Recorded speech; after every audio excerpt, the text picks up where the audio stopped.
नमस्कार, स्वागत है आप सभी का एजुकेशन मंत्रा में। दोस्तों, इस वीडियो में हम बात करने वाले हैं कुछ इंपॉर्टेंट अपडेट्स जो प्रतियोगी परीक्षाओं के लिए काफ़ी महत्वपूर्ण हैं। दोस्तों, सीएम योगी आदित्यनाथ जी का एक बड़ा बयान आया है। बाप दादाओं की ज़मीन होगी जब्त, एक बड़ी कार्रवाई किस प्रकार से करने के लिए मिलेगी और पुलिस भर्ती परीक्षा, आरओ परीक्षा और क्या 6 महीने के अंदर परीक्षाएं हो पाएंगी। 12,460 शिक्षक भर्ती के लिए अच्छी खबर क्या है और साथ ही साथ पीसीएस प्री परीक्षा पर लेकर हम चर्चा करने वाले हैं इस वीडियो में। तो चलिए दोस्तों, वीडियो की शुरुआत करते हैं। फर्स्ट ऑफ ऑल हम देखेंगे कि आखिरकार सीएम योगी आदित्यनाथ जी के इतने सख्त तेवर कैसे और क्यों दिखाई पड़े हैं। तो यहाँ पर दोस्तों देख सकते हैं, युवाओं के भविष्य से खिलवाड़ करने वाले जेल में सड़ेंगे। योगी कहा, बाप दादा की संपत्ति भी जब्त करेगी सरकार। तो यहाँ पर योगी आदित्यनाथ ने प्रदेश में कोई भी युवा के भविष्य के साथ खिलवाड़ नहीं कर सकता है। अगर कोई ऐसा करेगा तो जिंदगी भर जेल में सड़ेगा। यही नहीं, उसके बाप दादा की प्रॉपर्टी भी सरकार जब्त कर लेगी। मुख्यमंत्री ने रविवार को राजकीय जुबली इंटर कॉलेज में विद्यार्थियों के स्मार्टफोन टैबलेट वितरण समारोह को संबोधित करने के दरमियान प्रतियोगी परीक्षाओं में गड़बड़ी करने वालों को सख्त चेतावनी दी। कहा, यूपी में सिर्फ स्मार्ट सिटी ही नहीं होगी बल्कि स्मार्टफोन और स्मार्ट क्लास से जुड़कर प्रदेश के युवा पूरी दुनिया के सामने स्मार्ट युवा बनेंगे। प्रदेश में 20 लाख युवाओं को बिना भेदभाव स्मार्टफोन और टैबलेट उपलब्ध करा दिए गए हैं। उन्होंने कहा कि प्रदेश में 2 करोड़ युवाओं को स्मार्टफोन और टैबलेट उपलब्ध कराए जाएंगे ताकि वे तकनीकी रूप से सक्षम होकर आगे बढ़ें और विकसित भारत की परिकल्पना को साकार करने में अपना योगदान दें। मुख्यमंत्री ने कहा है कि जर्जर माध्यमिक विद्यालयों को इंफ्रास्ट्रक्चर से मजबूत करने के लिए प्रोजेक्ट अलंकार की शुरुआत की गई है। सरकार पैसा दे रही है, कोई भी विद्यालय जर्जर नहीं होना चाहिए। पुलिस भर्ती गड़बड़ी में सिपाही समेत 3 गिरफ्तार अब तक हो चुके हैं। तो पुलिस भर्ती परीक्षा में गड़बड़ी करने के आरोप में गिरोह के 3 और सदस्यों को रविवार को गिरफ्तार कर लिया गया है और दोस्तों लगातार कार्रवाई का दौर जारी है। और दोस्तों, आरओ परीक्षा में गड़बड़ी के सवाल पर परीक्षा नियंत्रक अजय तिवारी को हटा दिया गया है। तो आरओ प्रारंभिक परीक्षा में गड़बड़ी सामने आने पर सरकार ने उत्तर प्रदेश लोक सेवा आयोग के परीक्षा नियंत्रक अजय कुमार तिवारी को हटा दिया है। उन्हें राजस्व परिषद भेज दिया गया है। 11 फरवरी को संपन्न इस परीक्षा में कुछ प्रश्नों के सोशल मीडिया पर वायरल होने की शिकायतों पर शासन ने आम लोगों से साक्ष्य मांगे थे। इसमें गड़बड़ी सामने आने के बाद सीएम योगी ने परीक्षा रद्द करने का ऐलान करते हुए जांच एसटीएफ को सौंप दी है। जांच में पता लग जाएगा कि गड़बड़ी किस स्तर से हुई है।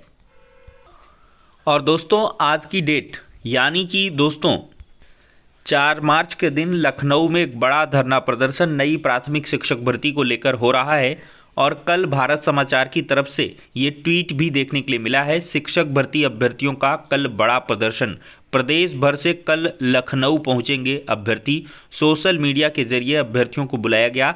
इको गार्डन में कल बड़ी संख्या में एकत्र होंगे अभ्यर्थी। बड़ी संख्या में पुलिस फोर्स की होगी तैनाती। तो ये ब्रेकिंग न्यूज़ दिखाई गई है। और दोस्तों, ये सभी छात्र 5 साल से अधिक समय से प्राथमिक शिक्षक भर्ती का विज्ञापन ना जारी होने की मांग को लेकर के यानी कि विरोध प्रदर्शन में लखनऊ के इको गार्डन में एक लंबे समय से धरना प्रदर्शन लगातार कर रहे हैं। और आज की डेट यानी कि 4 मार्च को एक बड़ा प्रदर्शन करने की तैयारी है और इसी वजह से भारत समाचार की तरफ से इसकी जानकारी सोशल मीडिया प्लेटफॉर्म पर उपलब्ध करवाई गई है।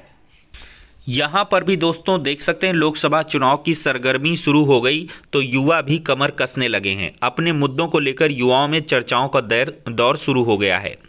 चहुंओर युवाओं में तमाम मुद्दों को लेकर रोजगार की डिमांड प्राथमिकता पर है। रविवार को दैनिक जागरण आई नेक्स्ट की टीम ने अपने राजनी टी कैंपेन के जरिए युवाओं की नब्ज टटोलने की कोशिश की।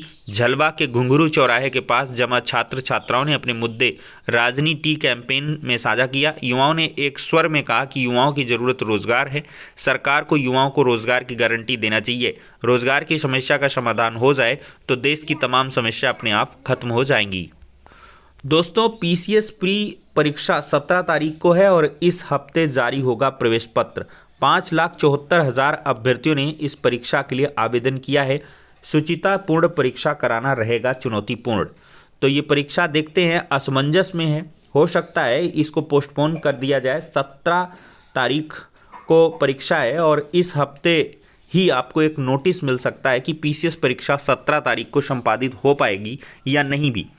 तो दोस्तों यहाँ पर पहले भी 2 परीक्षा नियंत्रकों पर जो कार्रवाई है वो देखने के लिए मिल चुकी है। और दोस्तों यहाँ पर लिखा है कि लोकसभा चुनाव के बाद ही आरओ पुनर्परीक्षा होने के आसार हैं।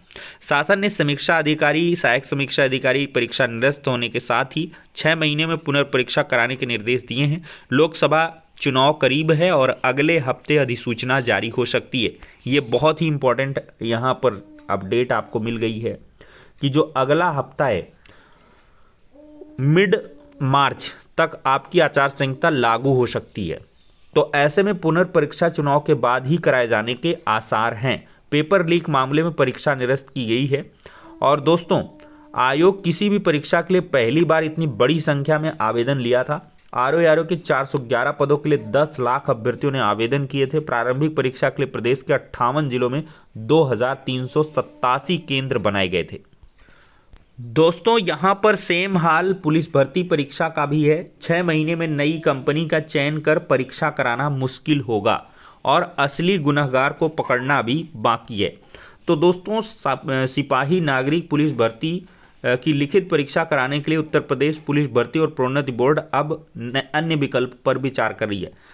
बोर्ड ने भर्ती परीक्षा कराने वाली कुछ अन्य सरकारी संस्थाओं से भी संपर्क साधा है, हालांकि किसी में इसमें रुचि नहीं दिखाई है। सीएम के आदेश पर बोर्ड को 6 महीने के बाद यानी कि 6 महीने में दोबारा परीक्षा करानी है। सूत्रों की माने तो परीक्षा कराने वाली कंपनी को दोबारा मौका मिलना मुश्किल है।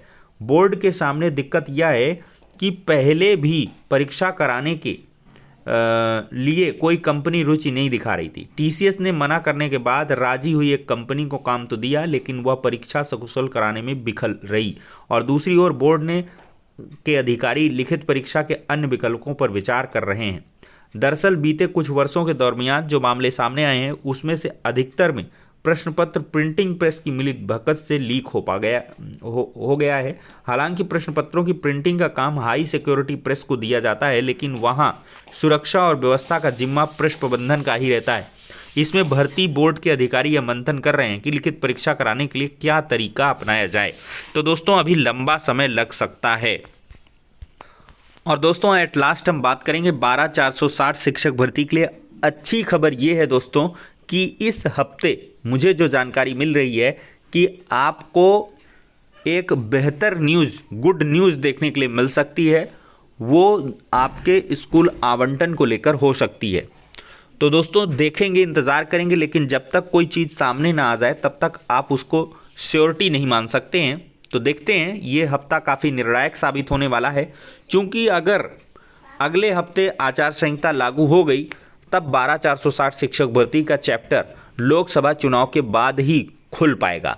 तो ऐसे में सरकार यहाँ पर एक कार्य कर सकती है कि जो कह लें शासन स्तर से कि आपके जो लोकसभा चुनाव की आचार संहिता है उसके पहले आपको स्कूल को ज्वाइन करा दिया जाए। तो देखते हैं क्या कुछ होता है। फिलहाल के लिए दोस्तों इस वीडियो में इतना ही, नेक्स्ट में मिलते हैं।